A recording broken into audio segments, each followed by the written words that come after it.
अब बात मेरठ के सौरभ मर्डर केस की करते हैं, जिसमें हर रोज नए खुलासे होते जा रहे हैं। पहले मर्डर को लेकर सनसनीखेज खुलासे हुए, जिसमें सौरभ की हत्या की प्लानिंग, लाश को ठिकाने लगाने की प्लानिंग जैसे खुलासे हुए थे। और अब मर्डर के बाद कई ऐसी तस्वीरें सामने आ रही हैं जिससे पता चलता है कि आखिर मुस्कान और साहिल इस वारदात को अंजाम देने के बाद भी कितने बेफिक्र थे। इन तस्वीरों से साफ पता चलता है कि सौरभ को बेरहमी से मारने के बाद साहिल और मुस्कान को किसी तरह का डर नहीं था। दरअसल जांच में जो खुलासा हुआ है उसके मुताबिक सौरभ की हत्या करने के बाद साहिल और मुस्कान शिमला, मनाली और कसौल घूमने निकल गए। कहा जा रहा है कि तस्वीरें उसी दौरान की है। पहली तस्वीर में देखिए कैसे मुस्कान और साहिल केक काटकर सेलिब्रेट कर रहे हैं। वहीं दूसरी तस्वीर 10 मार्च की बताई जा रही है, जब साहिल और मुस्कान हिमाचल प्रदेश के कसौल में होली खेल रहे हैं। और तीसरी तस्वीर में बर्फ दिख रही है, जहां मुस्कान ने खड़ी होकर तस्वीरें खिंचवाई है। तो मेरठ के इस हत्याकांड को लेकर हर रोज नए खुलासे हो रहे हैं। साहिल और मुस्कान की ये 3 तस्वीरें सामने आई है। अभी आपने केक कटिंग की जो तस्वीर देखी, कहा जा रहा है कि यह तस्वीर 11 मार्च की है, जिस दिन मुस्कान ने अपने बॉयफ्रेंड साहिल का जन्मदिन मनाया था। होटल के कमरे में ही दोनों ने बर्थडे पार्टी की। साहिल के लिए मुस्कान ने कैब ड्राइवर से केक मंगवाया था, जिस पर हैप्पी बर्थडे शंकर लिखवाया गया। मुस्कान ने कैब ड्राइवर से केक वाली बात किसी से भी नहीं बताने को कहा था। कैब ड्राइवर ने मुस्कान और साहिल को लेकर क्या कुछ कहा, वो भी सुन लीजिए।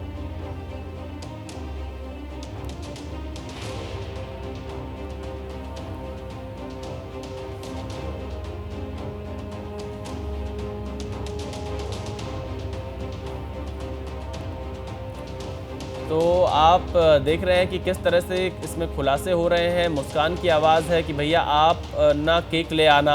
मुस्कान ये कह रही है कहीं से भी ले आना। कैब ड्राइवर से केक लाने की बात यहाँ पर मुस्कान की तरफ से फ़ोन पर की गई है। और मुझे कॉल मत करना, ये भी मुस्कान ने कैब ड्राइवर से कहा है। मुस्कान ने कहा कि मुझे आप मैसेज में ही बता देना और केक लाने के बाद मेरे रूम पर आना, ये मुस्कान ने कहा। बोलना कि मेरा ये सामान है, इसे रख लो। मुस्कान ने कहा कि मैं कल सुबह ले लूंगा, आपको बस इतना ही करना है।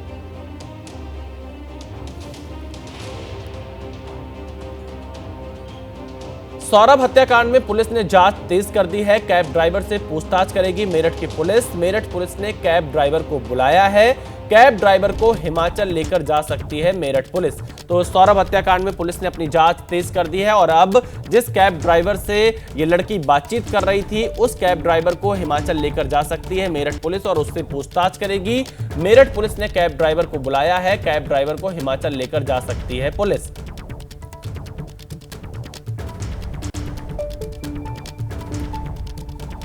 शिमला 3 दिनों के, फिर कुल्लू में वहाँ गए मलानी, जब बर्फ पड़ रही ही वहाँ गए। तांज को अपना लड़का जो है, जो छोटा बांध रखा उसने, साहिल ने छोटा से बांध रखा सिर पे, वो तो रोज डेली 1 या 2 बोतल लेकर जा रहा था रूम में। शराब पीता था। हाँ, शराब पीता था। लड़की तो मैंने जब देखा, जब मेरठ के लिए वापसी आ रहे थे, सामने से ली थी इन्होंने 3 कैन, वहाँ पी इन्होंने, लड़की ने मेरे सामने। इस बीच कोई बातचीत नहीं, बीच में कोई बातचीत नहीं करी। 1 मिनट या 2 मिनट बात करी होंगी ना, गाड़ी में कोई कैसी बात नहीं करी। बट नाम तो इन्होंने ले आना था मेरा आगे। मेरा तो नाम का पता लगा 19 तारीख की शाम को। मैंने इनको 17 तारीख में इन्हें तो छोड़ा था, 10, साढ़े 10, 11, 10 और 11 के बीच में छोड़ा था मैंने इन्हें मेरठ। तो मेरठ पुलिस ने जांच तेज कर दी है। तमाम तस्वीरें मुस्कान और साहिल की सामने आ रही हैं कि कैसे पति की हत्या के बाद ये लोग बेफिक्र होते नजर आ रहे थे। और अब आपको बताते हैं कि आखिरकार क्या कुछ हुआ है। 4 मार्च को दोनों शिमला गए, 3 दिन रुककर कुल्लू मनाली गए, कुल्लू में बर्फ में खेले, पार्टी की है।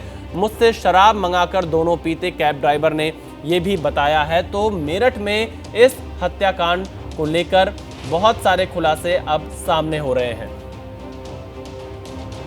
मेरठ से ही हमारे संवाददाता बलराम पांडे हमारे साथ लाइव जुड़ चुके हैं। बलराम के पास सीधे चलते हैं और ज्यादा जानकारी लेते हैं, क्या कुछ अपडेट है उनके पास। बलराम, मेरठ पुलिस जांच में कहां तक पहुंची है, क्या कुछ चीजें सामने आ रही है? क्योंकि ये दोनों तो काफी बेफिक्र नजर आ रहे हैं, 3-4 जगह पार्टी कर रहे हैं, सेलिब्रेट कर रहे हैं, इनके ऊपर कोई फर्क ही नहीं दिख रहा है कि सौरभ की हत्या की है।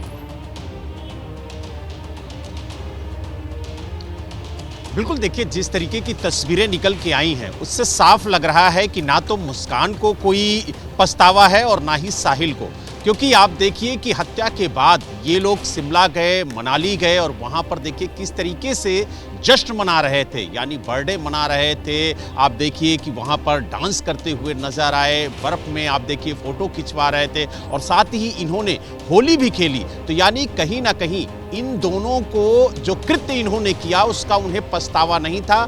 और जिस तरीके की तस्वीरें निकल के आई हैं उसको लेकर के अब मेरठ पुलिस ने उस कैब ड्राइवर को बुलाया है, जिससे वो पूछताछ करेगी कि आखिरकार साहिल और मुस्कान जब 4 मार्च को यहाँ से निकले थे तो कहाँ कहाँ गए थे, कहाँ कहाँ रुके थे, कहाँ कहाँ उन्होंने परचेजिंग की और किस तरीके से जितने दिनों तक वो हिमाचल में रहे हैं वहाँ पर किस तरीके की उनकी एक्टिविटी थी। तो यानी अब उम्मीद ये जताई जा रही है कि आज संभवतः मेरठ पुलिस की एक टीम ड्राइवर को लेकर के हिमाचल जा सकती है, जहां जहां पर ये लोग रुके थे वहां की रैकी कर सकती है, वहां से सबूतों को खंगाल सकती है और उसके बाद वापस आएगी। क्योंकि कैब ड्राइवर ने स्पष्ट कहा है कि 4 मार्च को जब वो यहां से निकला है तो वो तमाम जगह गया है, होटल में जहां रुका वहां पर किस तरीके से उसका जन्मदिन मनाया गया साहिल का और किस तरीके से ड्राइवर के जरिए केक मंगवाया गया और एक सरप्राइज देने की बात कही गई मुस्कान की तरफ से ड्राइवर को कि हम उन्हें नहीं बताएंगे और उन्हें एक सरप्राइज देंगे उनके बर्थडे पार्टी की। तो कहीं ना कहीं जिस तरीके से जश्न मनाते हुए मुस्कान और साहिल दिखे हैं और जिस तरीके से पूरी घटनाक्रम देखने को मिल रही है उसको लेकर के अब पुलिस और बारीकी से जांच कर रही है, क्योंकि जिस तरीके की तस्वीरें निकल के आई हैं उसमें कहीं से भी दोनों को पछतावा नहीं लग रहा है कि इतना जघन्य अपराध करने के बावजूद भी उन्हें किसी तरीके की कोई फिर्क या कोई पछतावा हो।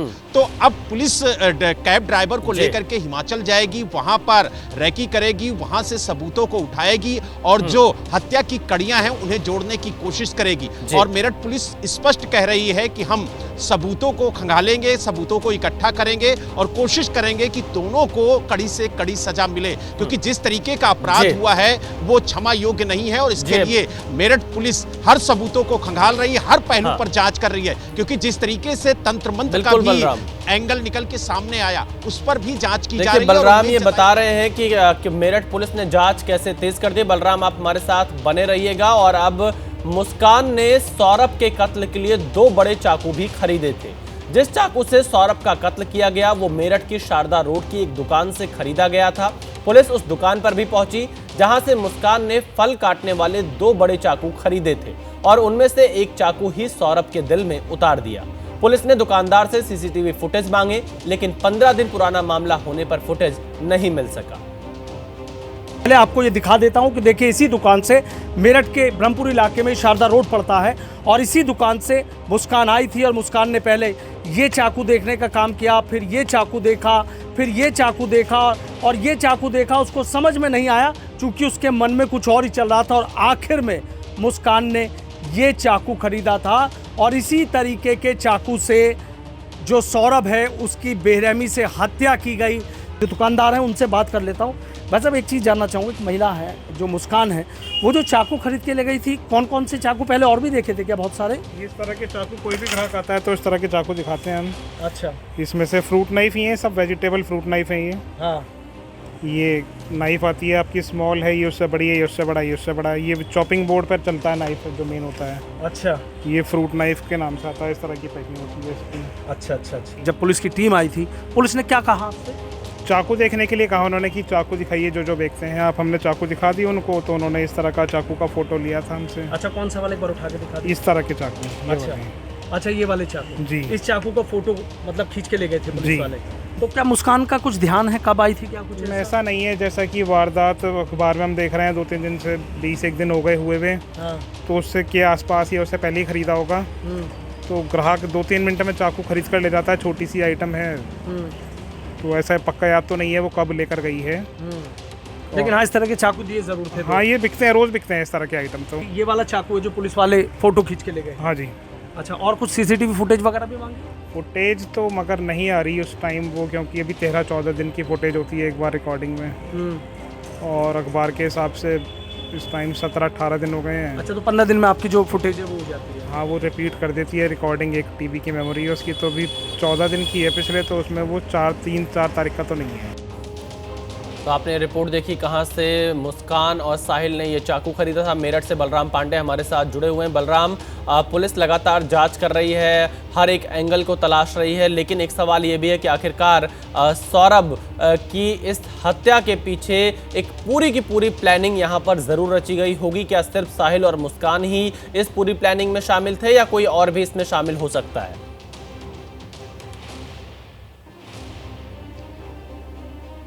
देखिए, जो मेरठ पुलिस के अधिकारियों से हमारी बात हुई, उन्होंने स्पष्ट कहा कि 22 फरवरी को जो चाकू है वो खरीदा गया था। सीमेंट जहां से मंगाई गई थी पुलिस वहां पर भी पहुंची थी, जहां से रेत और गिट्टी मंगाई गई थी वहां पर भी पुलिस पहुंची थी, और इसके अलावा जहां से चाकू खरीदा गया था पुलिस वहां पर भी पहुंची थी। हर तरीके से जो सबूतों को इकट्ठा करने की कोशिश है वो पुलिस की तरफ से की जा रही है। और मेरठ पुलिस ने पूछताछ में ये कहा है कि साहिल और मुस्कान ने पुलिस को ये बताया है कि नवंबर से ही इसको मारने की जो साजिश है वो रची जा रही थी, और यही वजह है कि सोशल मीडिया पर एक फेक अकाउंट मुस्कान की तरफ से बनाया गया, जिसमें ये बताया गया कि जो साहिल की मां है वो साहिल से बात कर रही है, और यही वजह है कि जो तंत्र मंत्र का एंगल है वो भी निकल करके सामने आया। और उसी फेक अकाउंट पे बार बार ये कहा जाता था कि साहिल इसका वध करना बेहद जरूरी है, क्योंकि सौरभ का वध मुस्कान के हाथों से होना है, इसलिए मुस्कान का साथ दो। यानी जो साहिल की मरी हुई मां थी वो बार बार स्नैपचैट के जरिए ये बताने की कोशिश कराई जा रही थी कि साहिल तुम मुस्कान का साथ दो, और जब सौरभ रास्ते से हट जाएगा उसके बाद ही तुम दोनों लोग खुश रहोगे। और ये बात हम नहीं कह रहे हैं, ये बात मेरठ पुलिस ने पूछताछ के दौरान जो मुस्कान से जानकारी ली है, उसके बाद उसने एबीपी न्यूज से मेरठ पुलिस ने ये स्पष्ट कहा था कि एक फेक अकाउंट तैयार किया गया और कहीं ना कहीं एक बड़ी साजिश रची गई, ताकि जो धर्म के साथ साथ तंत्र मंत्र का एंगल है वो दिया जाए। और इसीलिए आप देखिए कि दीवारों पर एक शैतान की तस्वीर मिली, और भी कई तस्वीरें मिली। जी बलराम, आप नजर बनाए रखिएगा। फिलहाल के लिए बहुत शुक्रिया। क्या कोई यकीन कर सकता है कि एक पत्नी अपने पति की हत्या करने के बाद जश्न मना रही थी? क्या कोई यकीन कर सकता है कि एक पत्नी अपने पति का गला रेतने के बाद बॉयफ्रेंड के जन्मदिन पर केक काट रही थी? मेरठ के सौरभ हत्याकांड में आज जो खुलासे हुए हैं वो रोंगटे खड़े कर देने वाले हैं।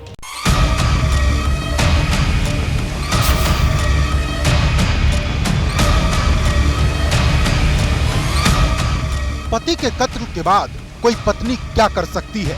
पछतावा कर सकती है, खुद पर रो सकती है, लेकिन मुस्कान ने ऐसा कुछ नहीं किया, बल्कि वो तो खुश थी, इतनी खुश मानो उसकी कोई तपस्या पूरी हो गई हो। और इसका सबूत है 10 मार्च की शाम 7:20 पर मुस्कान ने कैब ड्राइवर को मैसेज किया, लिखा, भैया कल इनका जन्मदिन है तो 12 बजे तक केक काटना है, आप केक ले आओगे कहीं से?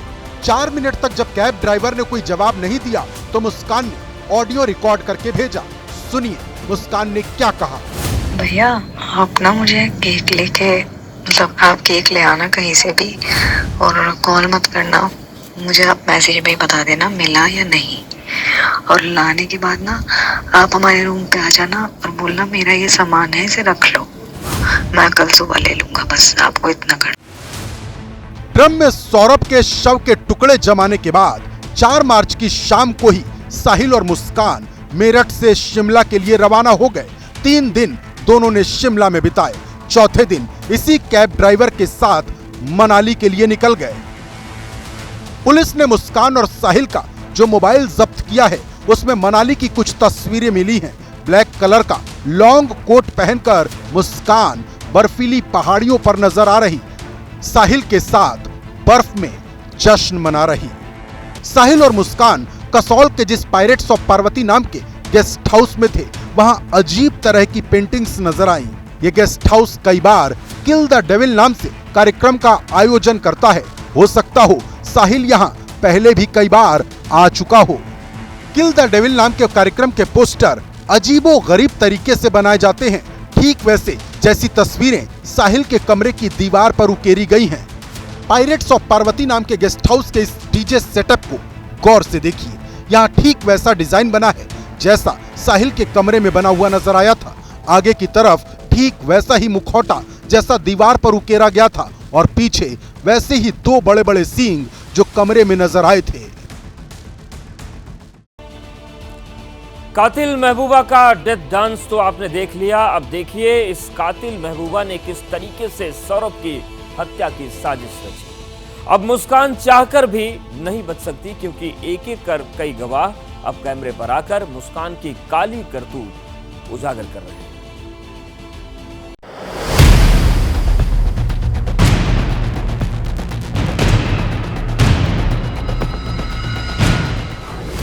कत्ल के संदिग्ध किरदारों की बात करेंगे, लेकिन उससे पहले सबूतों और गवाहों से आपका परिचय करवाते हैं।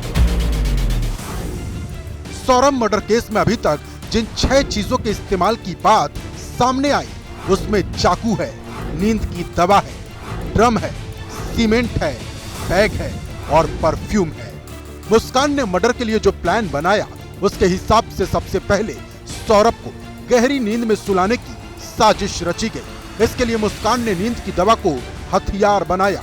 3 मार्च की शाम सौरभ अपने माता पिता के पास गया था, वहीं से कोफ्ते की सब्जी लाया था और मुस्कान ने कोफ्ते की उसी सब्जी में नींद की दवा मिलाकर सौरभ को खिला दिया।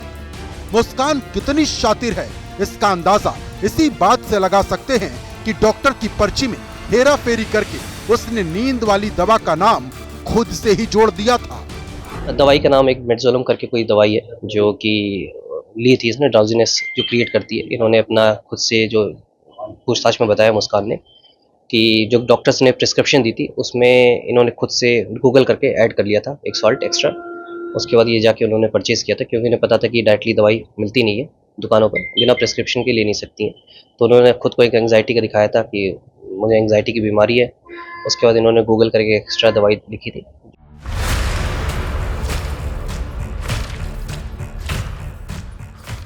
मुस्कान और साहिल ने इस वारदात को अंजाम देने के लिए जिस दूसरे हथियार का इस्तेमाल किया, वो है चाकू। खंजर के आकार का ये चाकू मुस्कान खुद बाजार से खरीद कर लाई थी और जिस सिंघल जी बर्तन वाले की दुकान से मुस्कान ये चाकू लाई थी, वहां पहुंच गया एबीपी न्यूज। कि इसी दुकान से मेरठ के ब्रह्मपुर इलाके में शारदा रोड पड़ता है और इसी दुकान से मुस्कान आई थी और मुस्कान ने पहले ये चाकू देखने का काम किया, फिर ये चाकू देखा, फिर ये चाकू देखा और ये चाकू देखा। उसको समझ में नहीं आया, चूंकि उसके मन में कुछ और ही चल रहा था और आखिर में मुस्कान ने ये चाकू खरीदा था और इसी तरीके के चाकू से जो सौरभ है उसकी बेरहमी से हत्या की गई। पोस्टमार्टम रिपोर्ट में इस बात का खुलासा हुआ कि चाकू से पहला वार सीधे सौरभ के दिल पर किया गया और ये वार किया खुद मुस्कान ने।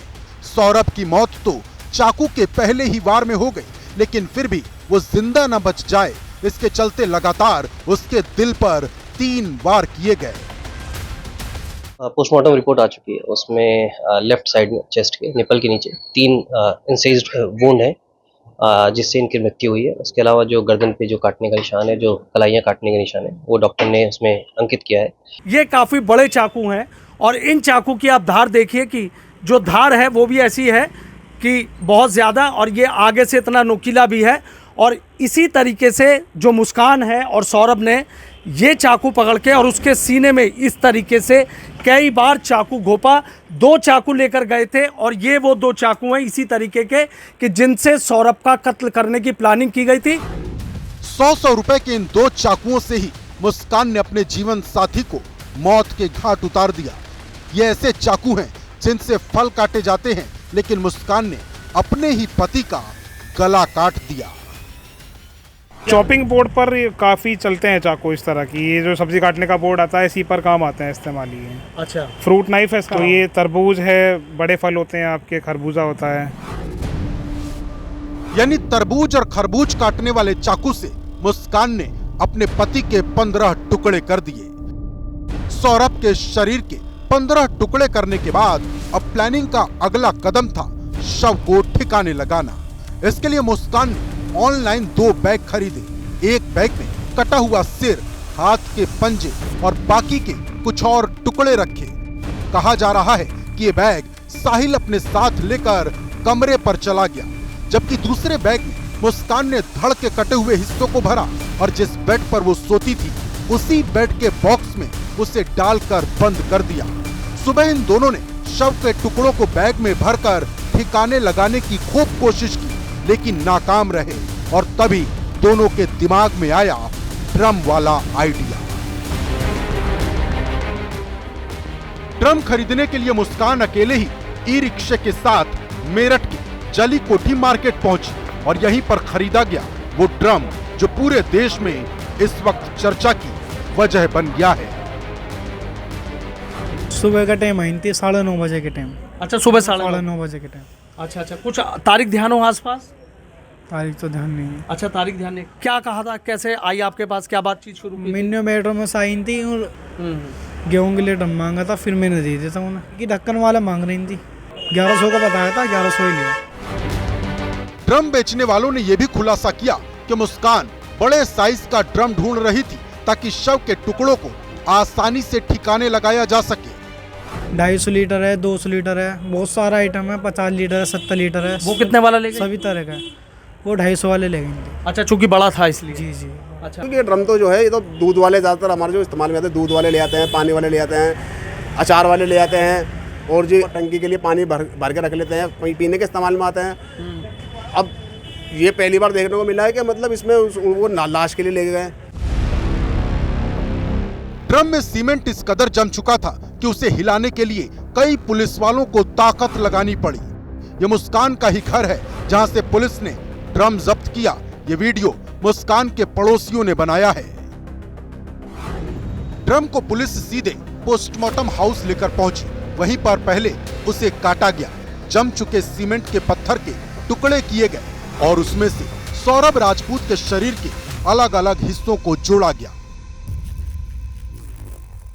30 साल के कैरियर में तो अभी तक मैंने ऐसा कोई केस देखा नहीं है। ये अनोखा केस है, अलग तरीके का केस है। इस तरह पहले मैंने सुना भी नहीं है और देखा भी नहीं।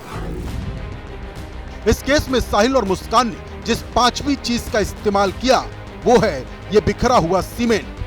घर में जब मुस्कान सीमेंट की बोरियां लाई थी तभी लोगों को शक हो गया कि दाल में कुछ काला है। हालांकि शातिर मुस्कान ने लोगों को बरगला दिया और ये कहकर निकल गई वो घर में मरम्मत का काम करवा रही है। हालांकि सीमेंट कहां से खरीदा गया और सीमेंट की बोरियां कहां हैं ये अभी तक पता नहीं चल पाया है। इसके अलावा साजिशकर्ता मुस्कान और साहिल ने परफ्यूम का पूरा डिब्बा ही खरीदा था। ये डिब्बा साहिल के कमरे से बरामद हुआ है। परफ्यूम का इस्तेमाल इस वजह से किया गया ताकि सड़ रहे सौरभ के शव की दुर्गंध घर से बाहर ना जाए। हालांकि ये सारी कोशिशें नाकाम रही और मुस्कान के साथ साथ साहिल भी पुलिस की गिरफ्त में आ गया।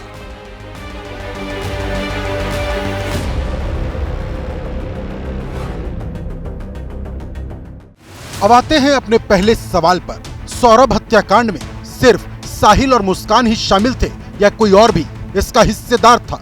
इस सवाल को गंभीर बना दिया है सौरभ के परिजनों ने। इनके माँ बाप का पूरा इन्वॉल्वमेंट है इसकी हत्या में भी, इसकी लाश को डिस्पोज करने की कोशिश में, हर चीज में। पैसे के लेन देन में ये हत्या करी गई है क्योंकि सौरभ का काफी पैसा इन लोगों के पास में था और सौरभ अपना मकान खरीदने के लिए यहाँ पर आया था। यानी सौरभ के घर वाले मुस्कान के उस माँ बाप पर संदेह जता रहे हैं जो घटना की सच्चाई सामने आने के बाद कैमरे के सामने आए थे और अपनी ही बेटी को फांसी की सजा देने की मांग की थी। लेकिन सौरभ के परिजनों का दावा कुछ और ही है। 6 महीने के अंदर अंदर ही इन्होंने घर भी ले लिया, कार भी ले ली, फोन भी ले लिया एक से एक, और ज्वेलरी वगैरह भी जो भी है सब ले लिया।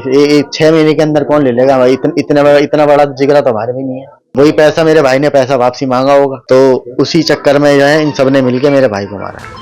अब सौरभ के परिजन हाथों में तख्तियां लेकर दोषियों को फांसी के फंदे पर चढ़ाने की मांग कर रहे हैं। मेरठ के सौरभ हत्याकांड में सौरभ के परिवार वालों ने बड़ा खुलासा किया है। परिवार वालों का दावा है कि सौरभ की हत्या में मुस्कान के मां बाप भी शामिल थे। हत्या के दिन से ही मुस्कान के मां बाप को सौरभ के हत्या के बारे में जानकारी थी। हम इस वक्त सौरभ के घर पर हैं जिसकी एक सनसनीखेज हत्या हुई है।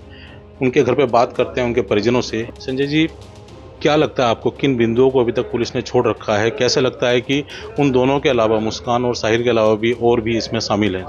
पुलिस ने उसके माँ बाप को छोड़ रखा है और हमारे अकॉर्डिंगली हमारी जो सोच कहती है, इनके माँ बाप का पूरा इन्वॉल्वमेंट है इसकी हत्या में भी, इसकी लाश को डिस्पोज करने की कोशिश में, हर चीज़ में इनके माँ बाप का पूरा हाथ है।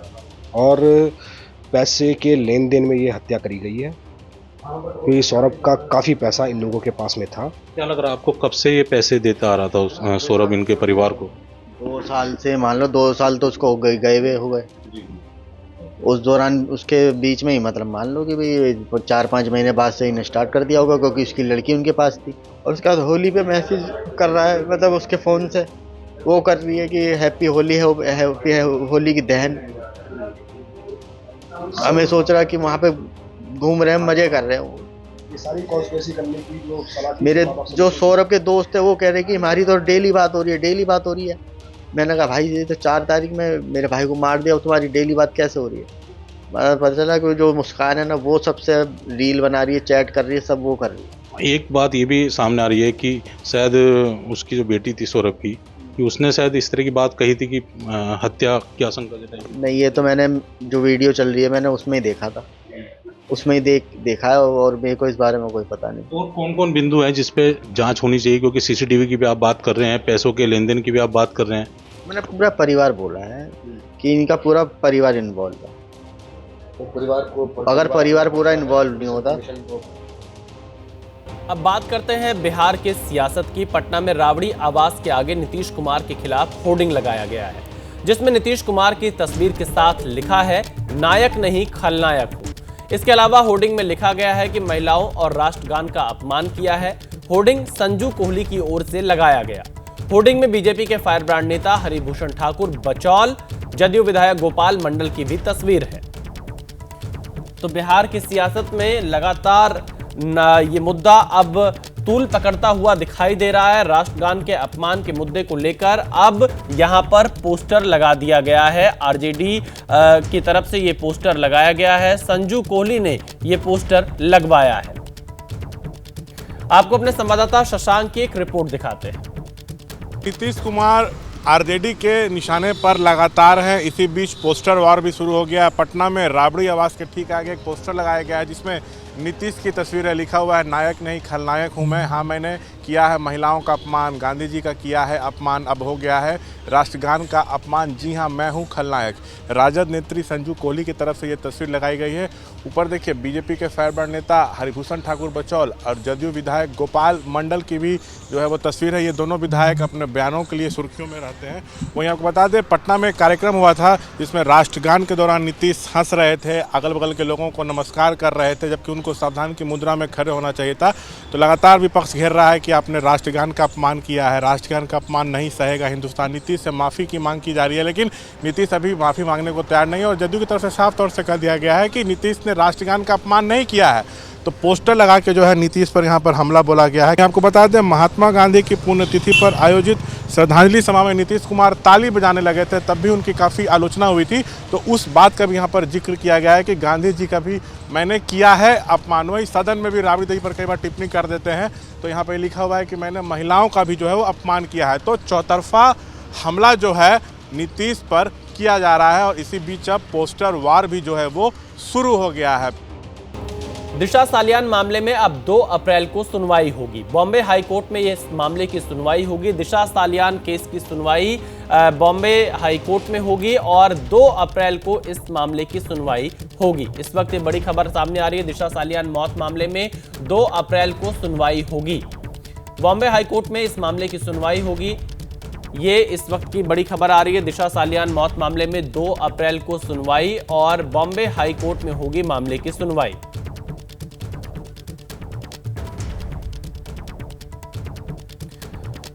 दिशा के पिता ने ही ये याचिका दी है। दिशा सालियान मामले में 2 अप्रैल को सुनवाई होगी, बॉम्बे हाई कोर्ट में सुनवाई होगी और दिशा के पिता की याचिका पर बॉम्बे हाई कोर्ट इस मामले पर सुनवाई करेगा। तो दिशा सालियान मौत मामले में 2 अप्रैल को सुनवाई होगी, ये तारीख सामने आ गई है। दिशा के पिता ने याचिका दी थी बॉम्बे हाई कोर्ट में, अब इस मामले की सुनवाई होगी।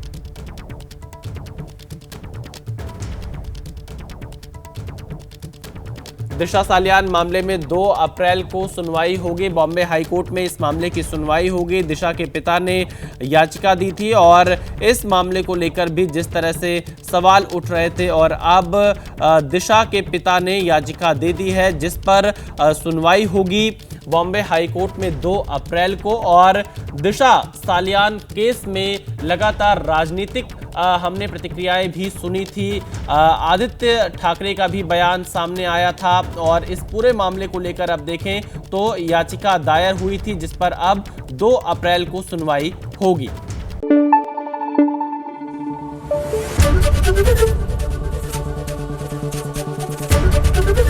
एबीपी न्यूज आपको रखे आगे।